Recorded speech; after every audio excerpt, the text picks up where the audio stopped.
Radio Roja, kaum muslimin dan muslimat rahimani wa rahimakumullah. Pertama, kita bersyukur pada Allah Subhanahu wa taala pada kesempatan siang ini kita dapat bertemu kembali masih bersama buku Ensiklopedia Akhlak Salaf, dan kita akan melanjutkan pokok-pokok bahasan yang ada di dalam buku tersebut. Dan kemudian salawat dan salam atas Nabi kita Muhammad sallallahu alaihi wasallam, atas keluarga beliau, umat beliau sampai hari kemudian. Para pemirsa dan para pendengar yang dimuliakan Allah, pada pertemuan terakhir kita telah membahas 4 perkara yang bisa merusak keistiqomahan kita. Dan pada kesempatan siang ini kita akan lanjutkan perkara yang kelima, ya. Setelah kita sebutkan ada faktor internal, ada faktor eksternal. Faktor eksternal seperti gangguan syaitan, was-was syaitan, dan yang kedua dari pengaruh dari luar yang mempengaruhi keistiqomahan seseorang adalah godaan dunia. Kemilau dunia ini akan mengganggu perjalanan hamba menuju Allah Subhanahu wa taala. Apalagi sibuk mengurusnya, menyibukkan diri dengan kesibukan dunia akan mengurangi istiqomah dalam meniti jalan yang lurus, siratal mustaqim. Ketika seorang hamba menghabiskan waktunya untuk mengurus dan mengejar dunia, dia akan larut dalam godaan, tipuan, dan kepalsuan. Seperti mengejar bayangan yang tidak akan bisa kita tangkap. Seperti itulah kita mengejar dunia, seperti mengejar bayangan. Setiap kita sampai kepada satu target, di depan kita ada target yang lain. Setiap kita merasa sudah sampai ke satu tujuan, tiba-tiba di depan kita ada tujuan yang lain. Rencana demi rencana bertubi-tubi datang, hingga kita sibuk untuk mengejar dunia ini. Tidak ada ujungnya. Begitulah sifatnya dunia. Semakin besar ambisi seorang hamba kepada dunia ini, maka semakin terikat hatinya dengan dunia. Dan seiring dengan itu, semangatnya dalam melakukan amalan-amalan akhirat juga akan melemah. Dan berkuranglah keistiqomahannya. Ibnul Qayyim di dalam bukunya Al-Fawaid menjelaskan, beliau menjelaskan, berat tidaknya perasaan seorang hamba dalam melaksanakan ketaatan. Ya, kadang-kadang kita merasa melakukan ketaatan itu sangat berat, sangat susah. Dada kita sesak seperti mendaki ke langit. Dan kadang-kadang kita merasakan kelapangan, kelonggaran, kemudahan untuk melaksanakan ketaatan itu. Beliau menjelaskan di sini bahwa berat tidaknya perasaan seorang hamba dalam melaksanakan ketaatan dan dalam mengejar akhirat, yaitu surga, itu bergantung pada besar kecilnya ambisi dan kepuasannya terhadap dunia. Kalau dia mempertahankan ketamakan kepada dunia, maka keistiqomahan pun akan susah untuk diwujudkannya. Dia akan susah untuk istiqomah di dalam perjalanannya mengejar akhirat, perjalanannya mengejar surga. Semakin kecil ambisinya terhadap dunia dan semakin kecil rasa tamaknya kepada dunia, maka akan semakin mudah langkahnya untuk mengejar akhirat. Seperti yang sudah kita jelaskan, kadang-kala kita harus memilih antara dunia dan akhirat. Tidak bisa kita rengkuh dua-duanya. Ada hal yang harus kita korbankan. Kadang-kadang untuk meraih akhirat kita harus mengorbankan dunia. Dan sebaliknya, untuk mengejar dunia, kadang-kadang kita harus mengorbankan akhirat. Banyak kita katakan perkara-perkara yang kita langgar, kita tabrak, atau banyak longgar di sana-sini karena kita mengejar dunia. Karena dunia menjadi cita-cita dan tujuan kita.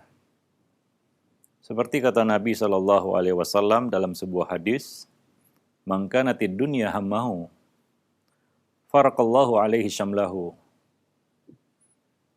Barang siapa yang menjadikan dunia sebagai tujuannya, maka Allah akan mencerai-beraikan kekuatannya.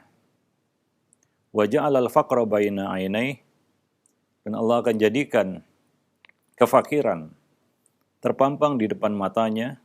Dia dibayang-bayangi ketakutan, jatuh miskin, jatuh fakir. Wa ma atathu dunya wa lam ya'tihi minad dunya illa ma qad kutibalah. Dan tidak akan datang kepadanya dunia. Dia tidak akan meraih dunia kecuali apa yang sudah ditentukan, ditakdirkan atas dirinya. Artinya tidak bertambah dan tidak berkurang bagaimanapun besarnya ambisi yang dia miliki, yang ada di dalam hatinya untuk mengejar dunia itu. Nah sebaliknya, wa man kanatil akhiratu niyatahu, barang siapa yang akhirat menjadi niatnya, jama'allahu lahu syamlahu. Allah Subhanahu wa taala akan mengumpulkan kekuatannya, yaitu dia menjadi orang yang kuat. Wa ja'alal ghina fi qalbihi, dan Allah jadikan kekayaan di dalam hatinya. Wa atadhu dunya wa hiya raghimah. Dunia akan datang kepadanya, hadir di hadapannya dalam keadaan tunduk dan hina. Artinya dia akan dapatkan dunia yang telah menjadi bagiannya, tanpa dia harus tunduk kepada dunia itu, bahkan dunia yang tunduk kepadanya. Nah demikian, Nabi SAW menjelaskan tentang dua hamba yang berbeda orientasi dalam hidupnya. Yang satu berorientasi kepada dunia, dan yang satu lagi berorientasi kepada akhirat. Pilihan ada di tangan kita. Kita menjadi hamba yang punya orientasi dunia, atau hamba yang memiliki orientasi akhirat. Namun kenyataannya, mayoritas manusia itu adalah pecinta dunia. Allah mengatakan itu di dalam kitabnya, wa tuhibbunal mala hubban jamma. Dan kamu menyintai harta benda dunia itu dengan kecintaan yang amat sangat. Ya, kita mudah terpedaya, terpengaruh dengan apa yang nampak, terlihat di depan mata kita. Sementara akhirat yang nun jauh di sana, begitu kesannya di dalam diri kita, yang tidak nampak, yaitu perkara gaib, sesuatu yang tidak hadir di dalam hati kita, karena dia tidak nampak oleh pandangan mata kita. Sementara dunia ada di depan mata kita. Oleh karena itu, tentunya manusia ingin sesuatu yang hadir di depannya. Ya seperti kata mereka, kata manusia, satu burung di tangan lebih bagus daripada 1000 burung di udara. Karena 1000 burung di udara dianggap masih gaib.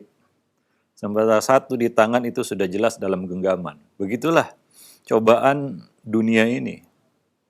Ya, ketika kita dihadapkan pilihan antara dunia dan akhirat, seperti itu perumpamaannya. Akhirat itu seperti burung yang banyak, tapi berterbangan di udara. Nggak ada di tangan kita. Seperti itu kesannya. Sementara dunia itu seperti burung yang ada di dalam genggaman kita. Maka wajar manusia, apalagi dia punya orientasi dunia, dia akan memilih apa yang ada di tangannya. Ya sementara pahala akhirat itu masih gaib di hadapannya. Dia tidak nampak, dia tidak lihat balasan pahala yang Allah janjikan baginya nanti di akhirat. Sementara akhirat itu boleh jadi dekat dengan dirinya, lebih dekat daripada tali sandalnya. Dengan datangnya kematian, maka dia pun berpindah dari alam dunia ke alam akhirat, yang mukaddimahnya adalah alam barzakh. Dia pun meninggalkan dunia, dia terpisah dan berpisah dari dunia, dan dia tidak akan kembali ke dunia. Dia tidak akan kembali ke dunia, dia tidak akan kembali ke alam dunia. Sementara apa yang ada di tangannya dari dunia itu lepas darinya selama-lamanya. Dia tidak akan dapatkan itu lagi. Yang ada di depannya adalah akhirat. Yang selama dia hidup di dunia itu dia pandang seperti burung-burung yang berterbangan di udara, yang tidak ada di dalam genggamannya. Begitulah. Maka dari itu, iman kepada perkara gaib ini merupakan dasar iman yang paling dalam. Yaitu kita beriman kepada perkara-perkara yang gaib. Dengan itu, ya kita bisa meminimalisir godaan dunia tadi yang begitu besar, begitu kencang, ya menerpa hati kita. Ya, siapa yang tidak tergoda dengan dunia? Yang nampak di depan mata, ada dalam genggaman.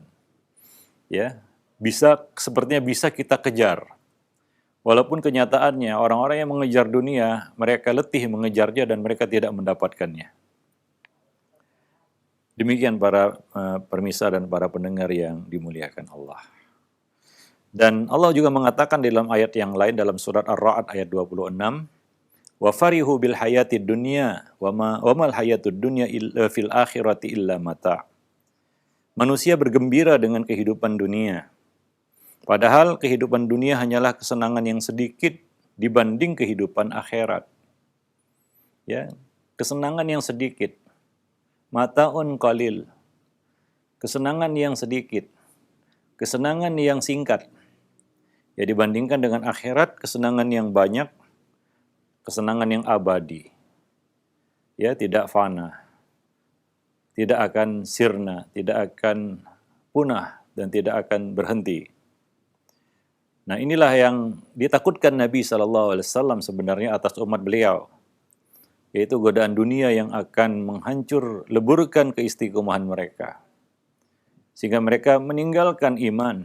Berapa banyak kita lihat muslimah yang meninggalkan agamanya karena dunia, karena ingin mendapatkan suami yang ganteng, suami yang kaya raya, ya suami yang mapan, walaupun beda agama, dia rela meninggalkan Islamnya. Berapa banyak kita lihat muslimah seperti itu. Atau sebaliknya, berapa banyak pria-pria muslim yang rela melepaskan agamanya demi mendapatkan gadis pujaannya, karena kecantikannya, mungkin karena status sosialnya atau yang lainnya, atau karena hartanya. Ya, begitu mudah. Ya, sebahagian orang meninggalkan Islamnya, ya, demi dunia yang sedikit, yang singkat. Para pemirsa dan para pendengar yang dimuliakan Allah. Nah, inilah yang ditakutkan Nabi, godaan dunia ini. Ya, Nabi mengatakan dalam suatu hadis yang sahih yang diriwayatkan oleh Al-Imam Al-Bukhari dan Muslim dari Amr bin Auf radhiyallahu anhu, Nabi bersabda, "Fa wallahi mal faqru akhsha 'alaikum, walakinni akhsha an tubsata 'alaikumud dunya." Demi Allah, bukan kefakiran, kemiskinan yang aku khawatirkan atas kamu. Bukan kefakiran yang membuat kamu keluar dari keistiqomahan. Ya, walaupun ada ungkapan kadal fakru yakunu kufra. Ya, hampir-hampir saja kefakiran itu menyeret kamu kepada kekufuran. Ya, tapi yang ditakutkan Nabi, yang dikhawatirkan Nabi atas kita, atas umat beliau adalah bukan kefakiran itu. Tapi yang Nabi khawatirkan adalah antubsata alaikumud dunya. Dibentangkan kepada kamu dunia ini. Ya. Dimudahkan bagi kamu dunia ini. Kama busitat ala man kana qablakum. Sebagaimana dilimpahkan dunia ini kepada umat-umat sebelum kamu. Allah beri kemudahan kita untuk mendapatkan dunia itu, sebagaimana umat-umat sebelum kita. Allah mudahkan mereka untuk mendapatkan dunia. Allah bentangkan dunia di depan mata kita, sebagaimana dibentangkan kepada umat-umat sebelum kita. Fatanafasuha kama tanafasuha. Lalu kalian berlomba-lomba mengejar dunia itu, sebagaimana umat-umat sebelum kalian saling berlomba-lomba untuk mengejarnya. Fatuhlikakum kama ahlakathum. Kemudian dunia itu membinasakan kamu sebagaimana telah membinasakan umat-umat sebelum kamu. Ya, jadi tanafus fid dunia itu membinasakan. Adalah halakah, itu adalah halakah, itu adalah suatu kebinasaan. Karena coba lihat ketika kita berlomba-lomba dalam urusan dunia, seperti kata orang, yang menang jadi arang, yang kalah jadi abu. Ya, dan itu yang terjadi, realita yang kita lihat. Kalau kita lihat dua orang berlomba-lomba dalam urusan dunia, ya, itu hakikatnya seperti orang yang berlomba-lomba untuk melakukan hal-hal yang syubhat, lama-lama haram. Karena terpancing untuk selalu ingin di atas lawannya, walau dengan cara apapun. Sehingga kadang-kadang kehilangan akal sehat, kehilangan pertimbangan yang sehat. Sehingga mungkin awalnya perkara-perkara syubhat dilanggar. Dan tentu saja ya, orang-orang yang lalai di dalam ataupun meremehkan perkara-perkara syubhat atau berusaha untuk melewati ataupun melakukan hal-hal yang syubhat, dipastikan dia akan jatuh kepada perkara yang haram. Ya, "Waman waqa'a fi syubhat waqa'a fil haram," kata Nabi dalam hadis. Barang siapa yang jatuh terus-menerus dalam perkara syubhat, maka dipastikan dia akan jatuh dalam perkara yang haram. Dan ini biasanya terjadi karena adanya kompetisi, ya, berlomba-lomba dalam urusan dunia. Ya, ya, dia selalu melihat saudaranya atau orang lain memiliki dunia, nah, maka dia pun ingin memilikinya, maka dia terdorong untuk mendapatkannya dengan cara apapun. Ya, tidak bisa yang halal, maka dia tempuh jalan yang haram. Nah, ini negatifnya berlomba-lomba dalam urusan dunia. Ini yang membinasakan. Dan kadang-kadang kita terpancing ya untuk berlomba-lomba di dalam urusan dunia. Ya, kita selalu melihat rezeki yang ada di tangan orang lain. Ada dua perkara yang sebenarnya konyol dalam hidup ini. Yang pertama, kita selalu melihat hidup orang lain. Dan kita anggap orang lain lebih beruntung daripada kita. Orang lain punya lebih daripada apa yang kita miliki. Sehingga kita terus merasa kurang. Ini orang yang hidupnya selalu melihat hidup orang lain. Dan yang kedua, ya, ini termasuk kekonyolan juga adalah dia ingin memiliki apa yang dimiliki oleh orang lain. Ini namanya toma. Ini hakikat toma. Apa yang dimiliki oleh orang lain, apa yang hadir di dalam hidup orang lain, dia ingin itu juga hadir dalam hidupnya, dalam urusan dunia. Kalau dalam urusan akhirat itu bagus. Itu termasuk ghibtah yang positif, hasad yang positif. Kita ingin mengerjakan amal saleh seperti yang dikerjakan oleh saudara kita. Tapi dalam urusan dunia ini sangat tercela, ini sangat membahayakan, membinasakan. Ya, apa yang dipunyai orang lain dia ingin punya juga. Sehingga kadang-kadang memaksakan diri dan pada akhirnya yaitu adalah ya salah satu jalan bagi syaitan, celah bagi syaitan untuk membisikinya dengan berbagai macam was-was, godaan, ya, dihasut oleh syaitan untuk melakukan hal-hal yang haram. Para pemirsa dan para pendengar yang dimuliakan Allah, maka jangan terpancing untuk berlomba-lomba dalam urusan dunia. Ketahuilah bahwasanya Allah telah mengistimewakan tiap-tiap hambanya dengan rezeki. Ada lebih dan ada kurang. Jangan selalu melihat rezeki yang ada pada orang lain itu lebih daripada apa yang dia miliki. Itu mungkin karena dia tidak bisa melihat rezeki yang Allah berikan kepadanya. Rezeki yang Allah berikan kepada manusia berbeda-beda. Nggak ada rezeki manusia yang sama. Ketika hadir di dunia, masing-masing telah ditulis rezekinya oleh Allah Subhanahu wa Ta'ala. Tidak ada satupun hewan melata di muka bumi, melainkan Allah telah menuliskan rezekinya. Allah telah tulis rezekinya masing-masing orang. Ya, mungkin berbeda bentuk rezeki yang Allah berikan kepada satu orang dengan yang lainnya. Maka jangan berambisi untuk menghadirkan apa yang ada di hidup orang lain di dalam hidup kita juga. Ya, nah, maka dari itu pintar-pintarlah kita melihat rezeki yang Allah berikan kepada kita supaya kita bisa bersyukur dan tidak menjadi orang yang tamak. Para jemaah yang dimuliakan Allah, kaum muslimin dan muslimat, rahimani wa rahimakumullah. Maka hindari berlomba-lomba dalam urusan dunia dan tidak perlu hidup ini selalu melihat hidup orang lain dan ingin punya ambisi, ketamakan, apa yang dimiliki oleh orang lain harus dia miliki juga. Harus hadir juga dalam hidupnya. Para pemirsa dan para pendengar yang dimuliakan Allah. Oleh karena itu, untuk menghindari hal yang tidak diinginkan tersebut, untuk menghindari hal itu ada dua sikap yang mesti kita ambil, yang mesti kita miliki. Yang pertama adalah melihat dunia sebagai sesuatu yang cepat. Cepat berlalu, cepat musnah, fana, penuh kekurangan dan kehinaan. Mengejar dan memperebutkannya hanya akan melahirkan penderitaan dan kehinaan. Sebelum maupun setelah kita meraihnya. Dan kesudahan semua itu adalah penyesalan kadang-kadang. Ya. Nah, barulah kita menyesali apa yang sudah kita lakukan. Itu yang pertama. Jadi dunia itu dalam bahasa Arab disebut dun, ya, dari kata dun, yaitu sesuatu yang rendah, ya, sesuatu yang rendah, hina. Kedua, melihat akhirat sebagai sesuatu yang pasti, yang segera datang, yang abadi, yang penuh kemuliaan, yang sempurna, tidak ada kekurangan. Kebaikan yang diraih oleh seorang hamba di akhirat, yaitu di surga kelak, tidak mungkin dibandingkan dengan apa yang diraihnya di dunia. Maka persamaan antara benda-benda yang ada di surga dengan apa yang ada di dunia hanyalah persamaan nama.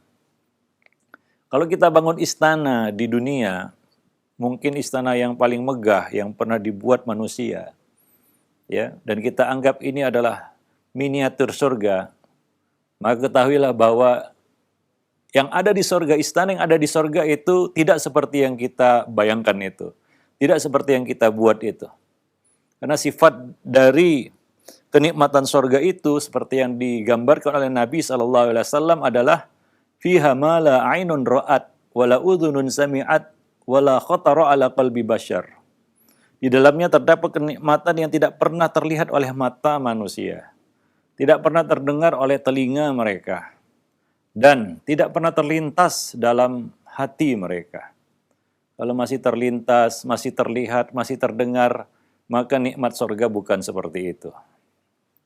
Walaupun sama namanya, seperti yang dikatakan oleh Ibnu Abbas, tidaklah persamaan antara apa-apa yang ada di dunia dengan apa-apa yang ada di surga, melainkan illal asma, melainkan hanya persamaan nama belaka. Ada daging burung, ada buah-buahan, ada sungai, itu berbeda hakikatnya dengan apa yang ada di dunia ini. Para pemirsa dan para pendengar yang dimuliakan Allah. Jadi tidak bisa dibandingkan. Maka Allah mengatakan berulang-ulang menyebutkan hal ini. Wal akhiratu khairun wa abqa. Ya, kehidupan akhirat itu pasti lebih baik dan lebih kekal. Itu banyak Allah Subhanahu wa taala ulang-ulang di dalam kitabnya. Nah demikian. Jadi berhati-hatilah terhadap godaan dunia, ya. Bukan berarti kita sama sekali mengabaikan dunia, ya. Allah mengatakan wala tansa nasibaka minad dunya. Jangan kamu lupakan bagianmu di dunia. Cuma untuk, ya, menahan diri, untuk bisa mengekang diri supaya tidak berlebihan, ya, sibuk dalam mengurus dunia, berlebihan menyintai dunia. Ini kadang-kadang yang susah dan sulit untuk dilakukan. Kadang-kadang kita kebablasan. Kadang-kadang kita lupa, kita tahu hakikat dunia, ya, tapi kadang-kadang kita lupa, kita terpengaruh, tergoda dengan kemilau dunia itu. Maka Nabi SAW mengatakan, Inna dunya halwatun khadirah. Ya, sesungguhnya dunia itu manis dan hijau, artinya menarik pandangan mata, menarik hati manusia. Wa innallaha mustakhlifukum fiha, dan Allah Subhanahu wa taala menguasakan dunia ini kepada kamu. Dan Allah memang memilih manusia sebagai khalifah, menguasai dunia itu. Dan Allah beri kuasa itu kepada manusia, bukan kepada hewan. Bagaimanapun pintarnya hewan, kuatnya hewan, dia tidak akan bisa jadi khalifah di muka bumi. Ya, bumi ini memang Allah wariskan kepada hamba-hambanya, dan Allah jadikan manusia sebagai khalifahnya. Segala keindahan, ya, dan kita katakan kemegahan dunia ini, Allah Subhanahu wa taala kuasakan itu kepada manusia, kepada kita. Ya. Liyanzur kaifa ta'malun. Untuk menguji kamu, kata Nabi, bagaimana kamu berbuat, bagaimana kamu mengemban amanah, bagaimana kamu memperlakukannya, bagaimana kamu melakukan dan mengerjakan kewajiban-kewajibanmu di muka bumi, yaitu beribadah kepada Allah Subhanahu wa taala. Ya, jadi seharusnya dunia itu bisa kita jadikan sebagai pijakan untuk meraih akhirat kita. Ya, melihat keindahan, kita jangan terpesona lalu melalaikan kewajiban. Ya, kita katakan kita takjub melihat pemandangan yang indah, gara-gara itu kita nggak sholat. Ya, gara-gara itu kita melalaikan kewajiban. Ya, melamun melihat pemandangan alam yang indah, itu ciptaan Allah. Itu dunia begitu indah. Ya, kalau kita pergi ke tempat-tempat yang menarik ya, indah luar biasa. Kadang-kadang kita duduk memperhatikan alam yang indah itu, kadang-kadang kita lupa waktu. Akhirnya kita nggak sholat itu. Atau kita melalaikan sholat. Ya, justru sebaliknya bagi hamba yang beriman. Dia lihat ciptaan Allah itu untuk menambah ya rasa syukurnya, rasa pengagungannya kepada Allah Subhanahu wa taala yang dia tuangkan dalam bentuk ibadah kepada Allah Subhanahu wa taala. Nah, demikian ya.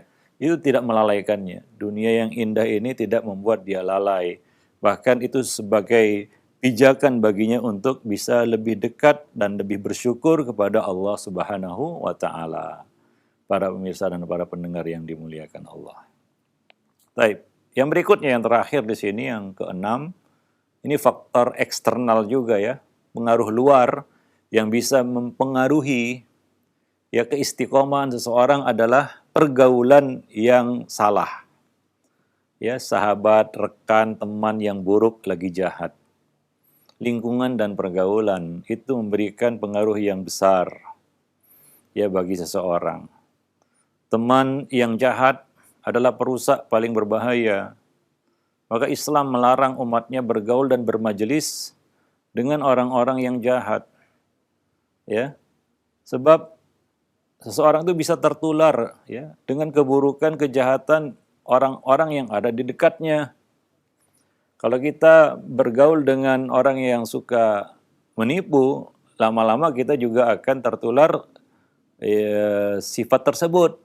Walaupun selama ini kita istiqomah dengan kejujuran, tapi kalau kita salah pergaulan, kejujuran itu bila hilang karena pengaruh pergaulan. Inilah perkara yang bisa merusak keistiqomahan dan kita banyak saksikan ini korban-korban pergaulan. Koper istilahnya, korban pergaulan, ya.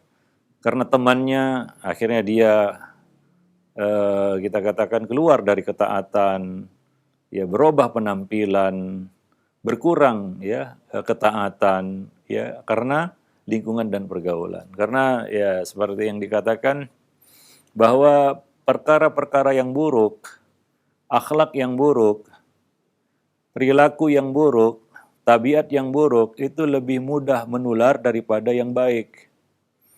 Ya kalau ada yang baik-baik dari teman kita, kita berteman dengan orang soleh, ya mungkin akan mempengaruhi kita, tapi agak lama itu ya. Ya kita meniru kebaikannya, pelan-pelan kita juga bisa ya sabar seperti dirinya, pelan-pelan kita bisa santun seperti dirinya. Itu ketika kita bergaul dengan orang soleh ya. Itu kalau tertular ya. Ada juga yang tidak tertular, tidak mempengaruhi apapun bagi dirinya. Bergaul dengan orang soleh tidak membuat perubahan pada dirinya. Itu rugi dia. Namun ya akan tetapi akhlak yang buruk, tabiat yang buruk, perangai yang buruk, itu sangat cepat menular. Ya, tiba-tiba saja dia sudah ada pada diri kita. Kita berteman dengan orang yang kasar, tiba-tiba kita jadi kasar. Ya, sangat cepat itu. Keburukan itu lebih cepat menularnya. Karena ada bantuan setan di situ. Ya, kita lihat contohnya, kita dibisiki was-was oleh setan. Itu seperti api tersiram minyak dan dia akan menyala seperti itu.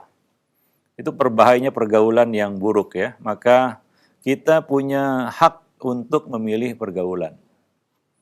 Pilihan ada di tangan kita. Tapi kadang-kadang di dalam kenyataannya ya kita lebih memilih pergaulan-pergaulan yang buruk daripada yang baik. Apalagi kalau kita bergaul itu latar belakangnya adalah keuntungan duniawi. untuk satu hal yang ada benefitnya, keuntungannya bagi dunia kita. Orang yang seperti itu dia tidak akan peduli pergaulan macam apa yang dia pilih. Yang menjadi kita katakan ukuran dia adalah apakah hubungan itu membawa keuntungan baginya atau tidak. Terlepas bagaimana bentuk pergaulan itu.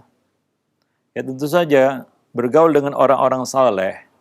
Kalau kita mengejar keuntungan dunia mungkin nggak ada ya.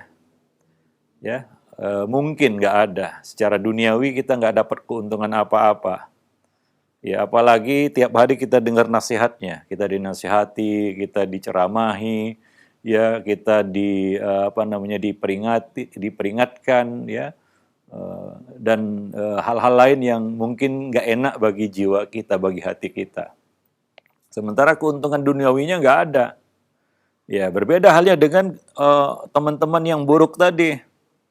Kita tidak mendengar nasihat dari mereka, yang kita dengar hal-hal yang enak di telinga kita, pujian, sanjungan, ya, ajakan, rayuan, ya, segala yang manis, terlihat manis, ya, dan secara duniawi mungkin kita mendapatkan keuntungan dari pergaulan yang buruk tadi, ya, baik itu keuntungan secara materi maupun kepuasan batin, rohani. Ya, kita merasa bebas, kita merasa tidak tertekan. Kita merasa terbebas dari belenggu. Kalau kita berteman dengan orang soleh, sepertinya kita terbelenggu.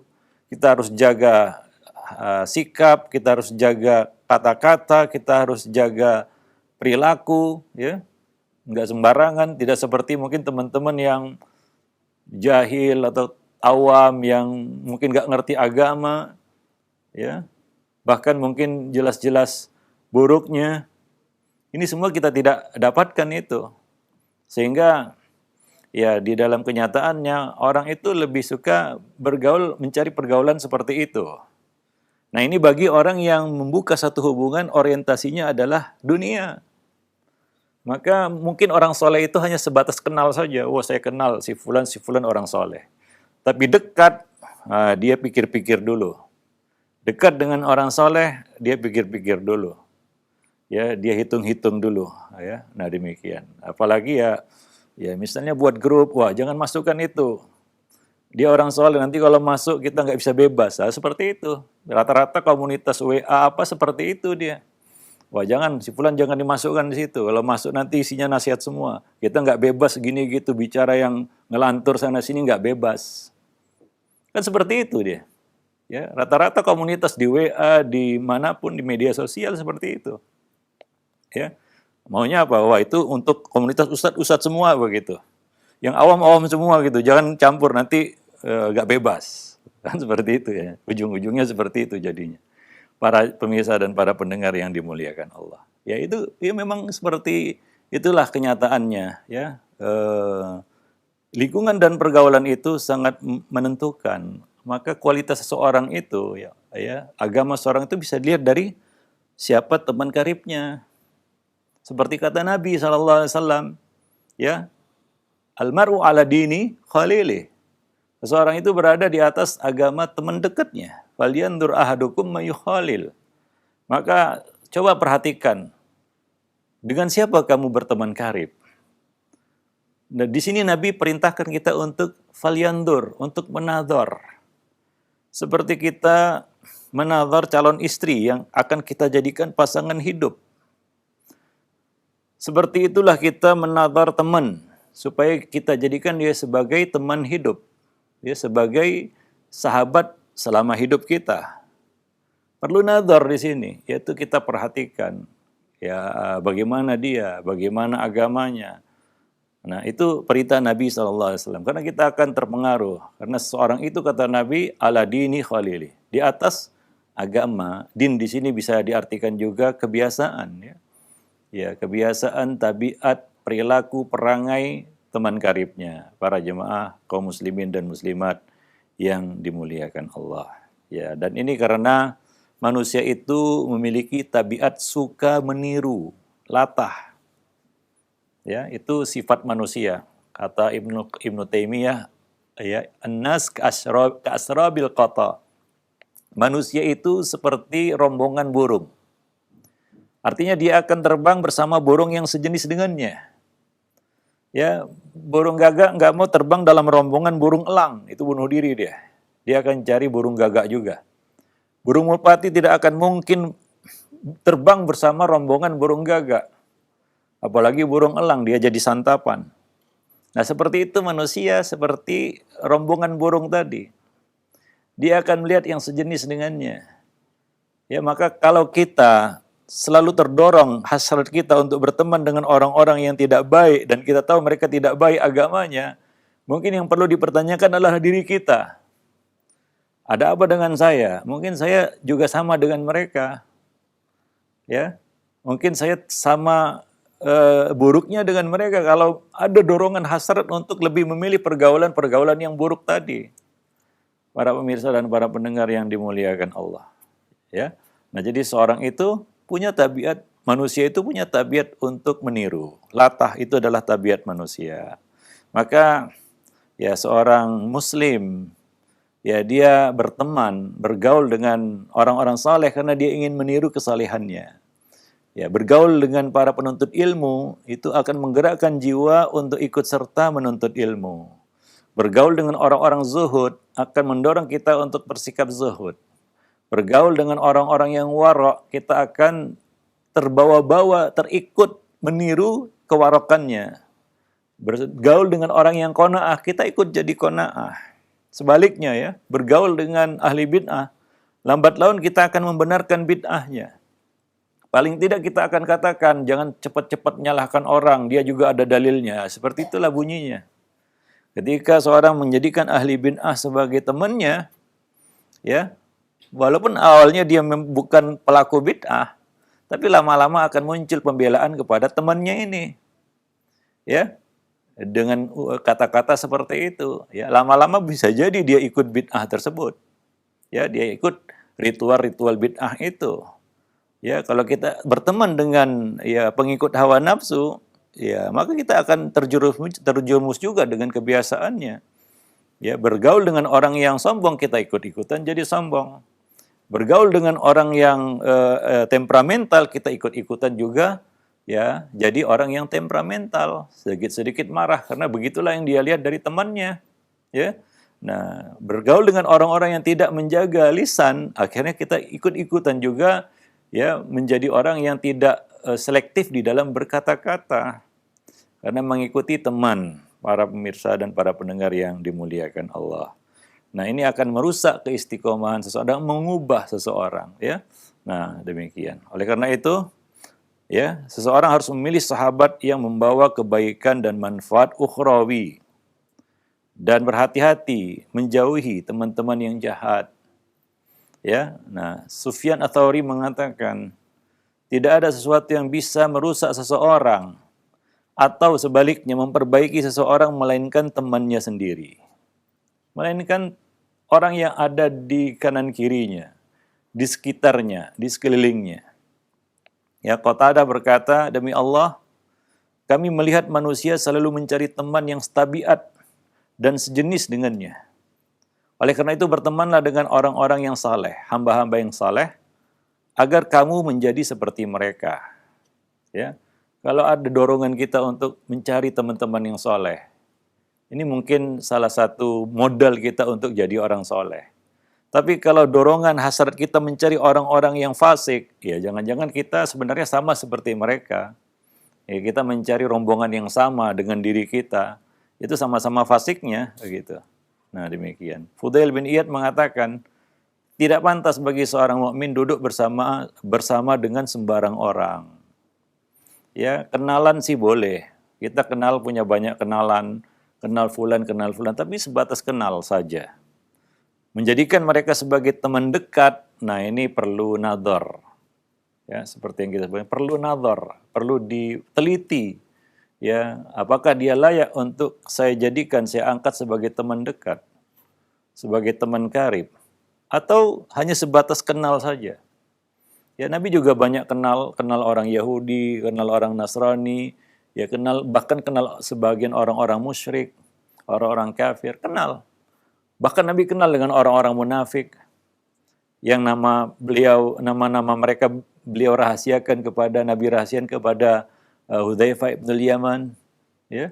Tapi sebatas kenal, tidak menjadi sahabat beliau, ya, para pemirsa dan para pendengar yang dimuliakan Allah. Sahabat-sahabat Nabi adalah orang-orang pilihan yang bukan hanya dipilih Nabi, tapi dipilih Allah Subhanahu wa taala, ya, untuk menjadi sahabat Nabi sallallahu alaihi wasallam. Nah, demikian itu 6 faktor, ya, yang bisa merusak keistiqomahan, ya, seorang hamba di dalam berjalan menuju Allah Subhanahu wa taala.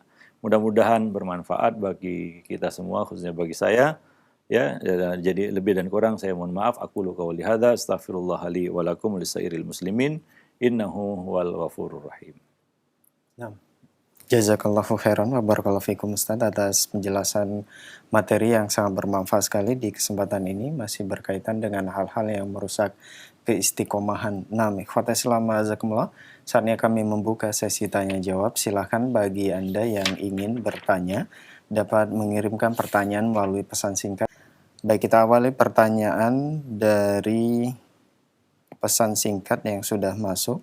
Assalamualaikum warahmatullahi wabarakatuh, Ustaz.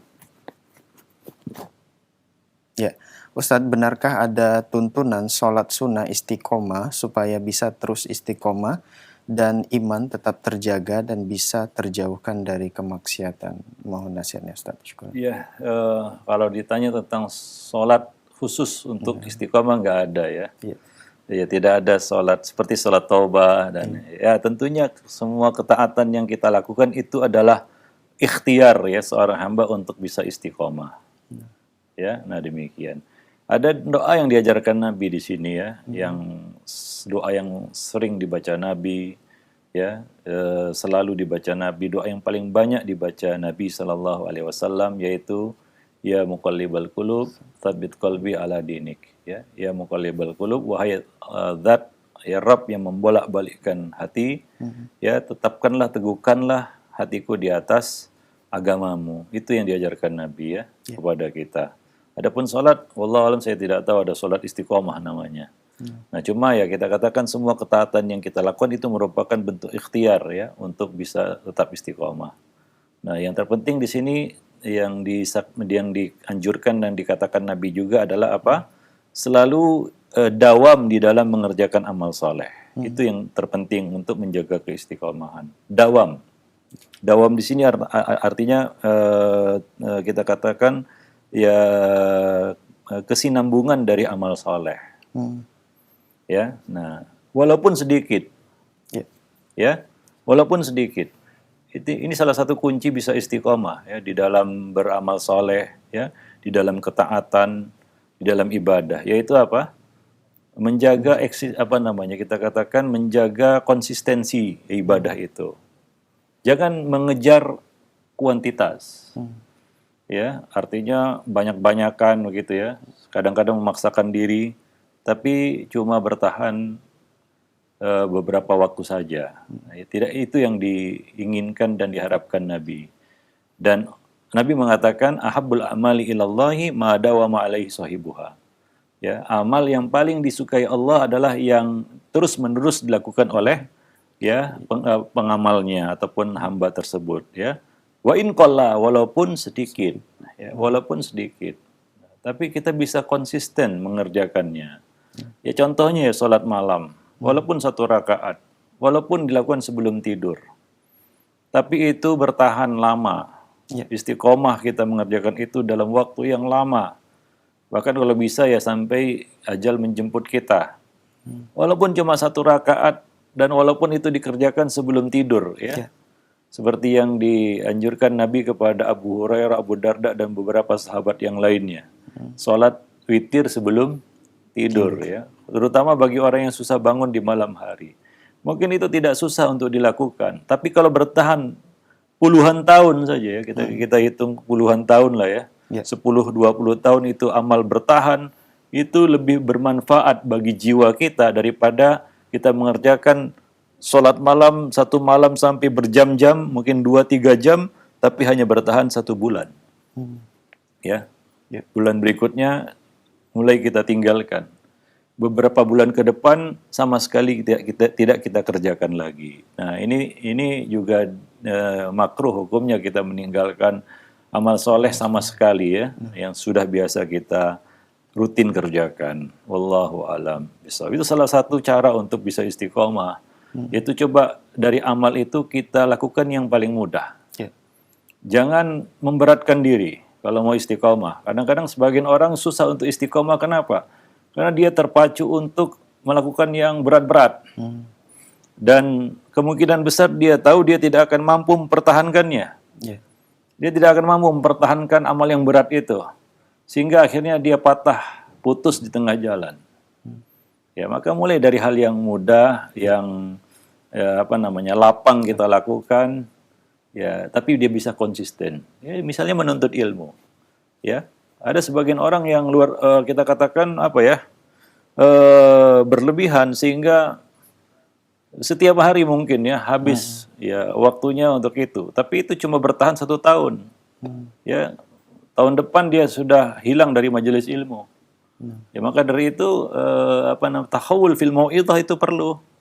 Ya, tahawul fil mau'idhah itu adalah ya membuat jadwal ya di dalam menuntut ilmu dan mendengarkan ilmu. Ya, nah demikian. Wallahu a'lam bishawab. Nah, ya tentunya ini ya yang wajib ya kalau kita katakan ilmu-ilmu alat ya, orang yang ingin mendalami itu lain cerita ya. Karena ada tujuan tertentu untuk menjadi seorang mujtahid, untuk menjadi seorang yang alim, yang mufti dan lain sebagainya. Ya, dia menuntut ilmu secara khusus itu berbeda tentunya. Ya, maksudnya dia nasihat-nasihat yang sering kita dengar ya. Kadang-kadang perlu di situ ada jadwal ya dalam mendengarkan ilmu supaya tidak bosan. Bosan itu tidak bisa kita hilangkan dalam diri kita, dari diri kita. Manusia pasti bosan. Yeah. Dan manusia sifatnya bosanan juga ya. Nah, jadi ya ada waktu-waktu tertentu di mana dia bisa merehatkan jiwanya ya supaya bisa semangat lagi di dalam melakukan ketaatan tersebut. Wallahu a'lam bishawab. Intinya adalah ya lakukanlah ibadah-ibadah itu yang ringan untuk kita lakukan, dan yang kita kejar di situ adalah konsistensinya. Nah, dengan itu kita bisa istiqomah ya untuk mempertahankan amal itu. Tidak kata orang sekarang panas-panas tai ayam kan begitu ya. Ini lagi lagi semangatnya hijrah ya, bicaranya hijrah, maunya hijrah. Begitu sudah tidak tren lagi. Ya, itu pun tidak dibicarakan lagi, akhirnya sama-sama balik lagi kepada kondisi sebelum hijrah. Ya. Hijrah pun bersama-sama juga ya, keluar dari hijrah pun bersama-sama juga. Ya, sebagaimana dulu masuk ke jalur hijrah bersama-sama karena tren saja. Nah, itu tidak konsisten namanya. Wallahu a'lam bishawab. Baik, jazakallah khairan Ustaz atas jawaban yang disampaikan. Semoga bermanfaat untuk penanya. Dan masih pertanyaan melalui pesan singkat kembali dari Umu Ubay di Kepulauan Riau. Assalamualaikum warahmatullahi wabarakatuh Ustaz. Ustaz, apakah menabung untuk pendidikan anak yang masih bayi, masih usia 15 bulan, termasuk cinta dunia Ustaz? Insya Allah pendidikan yang direncanakan adalah pendidikan yang bermanfaat untuk akhirat kelak. Syukron jazakallah khair. Ya, tidak tentunya ya. Kalau kita bicara pendidikan, mungkin berbeda antara hari ini dengan dahulu. Ya, sangat berbeda ya. Yeah. Nah, mungkin zaman dahulu, zamannya Imam Syafi'i, zamannya para ulama-ulama terdahulu, mungkin mereka tidak pikir biaya pendidikan. Karena kehidupan dahulu berbeda dengan kehidupan sekarang. Yeah. Termasuk salah satu kekeliruan juga adalah menyamaratakan kondisi dulu dengan sekarang. Ya, nah di sini ada namanya fiqhul waqi', itu di sini letaknya. Ya, kita memahami waqi' yang ada pada diri kita, pada yang mana kita hidup sekarang ini. Ya, misalnya kita bicara pendidikan, beda dulu dengan sekarang. Yeah. Ya, sekarang tentunya kalau kita bicara pendidikan, ya kita harus bicara juga biaya, ya biaya dan lain-lain sebagainya. Yang ya kita katakan hal-hal yang perlu dimiliki untuk melengkapi pendidikan itu hari ini ya. Yeah. Nah, demikian. Maka ya tentunya ya satu hal yang logis ya, wajar, normal kalau kita mempersiapkan itu. Ya. Ya, nah bahkan mungkin itu masuk dalam bab ma la yatimul wajibu illa bi fahuwa wajib. Nah, orang tua ya harus memikirkan itu untuk pendidikan anak-anak mereka. Ada nggak biaya pendidikan untuk anak-anak saya? Kan begitu ya. Kita sisihkan bagian tertentu dari ya keuangan kita untuk biaya pendidikan anak-anak. Ya, nah ya, tentunya kita tidak bisa mengharapkan semuanya gratis ya. Ya. Wah, saya mau masukkan sekolah anak, nunggu nanti ada sekolah gratis. Ya, itu kan kita ya berspekulasi juga ya. Nah, kalaupun ada yang gratis, apa mungkin kita anak kita bisa diterima di situ kan begitu ya? Pasti berbondong-bondong orang ingin masukkan anaknya ke situ. Mungkin seleksinya juga ketat dan lain sebagainya. Itu kenyataan yang kita alami dan kita hadapi hari ini, berbeda dengan dulu. Ya, maka menabung untuk pendidikan anak itu termasuk salah satu langkah dan bentuk perhatian orang tua terhadap pendidikan anak-anak mereka. Artinya orang tua ini punya visi dan misi pendidikan anak-anaknya dengan jelas ya. Jadi dia sudah persiapkan itu. Ya, dan justru aneh atau jadi pertanyaan kalau orang tua tidak mempersiapkan itu. Ya, atau bahkan sama sekali tidak ada biaya yang dia sisihkan, dia tabung untuk pendidikan anak-anaknya.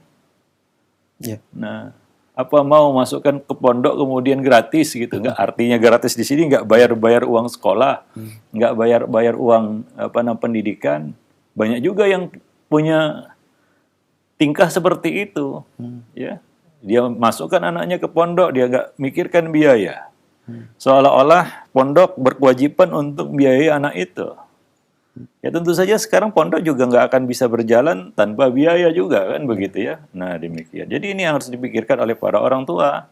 Ya maka mempersiapkan itu termasuk salah satu ya bentuk kepedulian orang tua terhadap pendidikan anak-anak mereka. Mungkin ini akan dibahas besok ya. Tentang pendidikan anak ada materi khusus kita bicarakan tentang itu. Wallahu a'lam bishawab. Baik, syukur Ustaz atas jawaban yang disampaikan, semoga bermanfaat untuk penanya. Dan masih pertanyaan melalui pesan singkat kembali dari Bapak Ari di Depok, Jawa Barat. Assalamualaikum warahmatullahi wabarakatuh Ustaz. Ustaz, saya ingin bertanya bagaimana caranya agar tetap istiqomah di dalam menjalankan sholat dan tidak merasa berat ataupun malas. Terima kasih atas penjelasannya Ustaz. Ya, kalau sholat wajib, nah ini perlu dipertanyakan. Ada sesuatu ya pada hati kita. Kalau kita berat melaksanakan kewajiban ya. Mungkin ada benih-benih nifak yang bersarang di dalam hati sehingga kewajiban jadi berat. Ya, karena wa idza qamu ila sholati qamu kusala, itu adalah sifat orang-orang munafik. Dan jika mereka berdiri mengerjakan sholat, mereka berdiri dengan malas. Ya, itu satu sifat yang Allah sebutkan tentang orang-orang munafik. Ya, maka kalau kita ada rasa malas mengerjakan kewajiban sholat 5 waktu, ya mungkin kita perlu periksakan hati kita. Jangan-jangan ada benih-benih nifak di situ. Tapi kalau yang dimaksud di sini sholat sunnah, ya, nah ini mungkin tadi ya. Faktor-faktor, 6 faktor tadi yang kita sebutkan yang mengganggu, merusak keistiqomahan kita di dalam mengerjakan amal-amal kebaikan. Ya, nah mungkin ada rasa bosan, ada perlu satu yang perlu di-refresh dari jiwa kita, dari hati kita untuk memunculkan semangat lagi, kan begitu ya. Ya, nah mungkin perlu lebih bervariasi di dalam mengerjakan ibadah supaya tidak bosan, misalnya puasa. Ya, kalau puasa Daud terus meneruskan akan jadi bosan dan berat. Mungkin perlu diselang-seling dengan jenis kita katakan puasa yang lain, seperti misalnya Senin Kemis ya.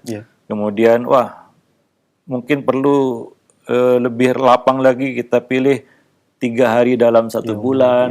Nah demikian. Ya kalau perlu juga rehat dulu, tapi jangan lama-lama ya. Kemudian kita kembali lagi ke amal soleh itu.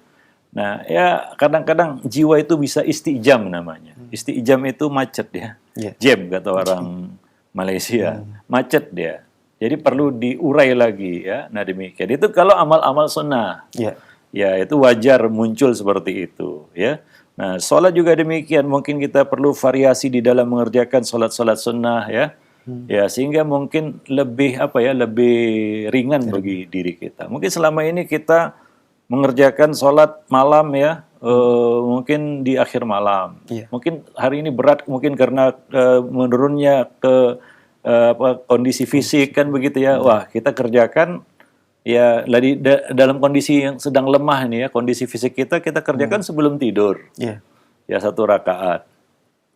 Ya, atau 3 rakaat, ya kan ini lebih mudah daripada kita harus bangun pada malam hari. Ya, nanti kalau sudah segar lagi, ya kita kembali lagi mengerjakan amal yang sebelumnya, ya. Nah demikian. Nah seperti itulah, ya, supaya menghilangkan kebosanan, kejemuan, ya di dalam hati kita. Itu sangat manusiawi ya, artinya terjadi pada siapapun ya.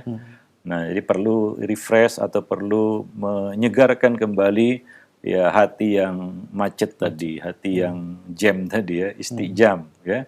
Nah, demikian. Maka dari itu Ibnu Taimiyah menjelaskan perlunya seorang itu kadang-kadang perlu juga untuk refreshing ya, melihat sesuatu yang segar supaya muncul kembali semangatnya di dalam mengerjakan ibadah-ibadah. Yang sunnah ya, wajib itu nggak bisa ditawar-tawar. Wah saya sedang malas sholat 5 waktu, wah itu bahaya itu ya. Dan ini wajib, nggak bisa ditinggalkan. Nah, kalau itu justru periksalah hati kita, jangan-jangan kena nifak tadi ya. Wallahu a'lam bishawab. Nah demikian. Baik. Ya mungkin sampai di sini dulu pertemuan kita pada kesempatan siang ini. Mudah-mudahan bermanfaat. Ya, aku qauli hadza, astaghfirullah li wa lakum sairil muslimin, innahu huwal ghafurur rahim. Assalamualaikum warahmatullahi wabarakatuh.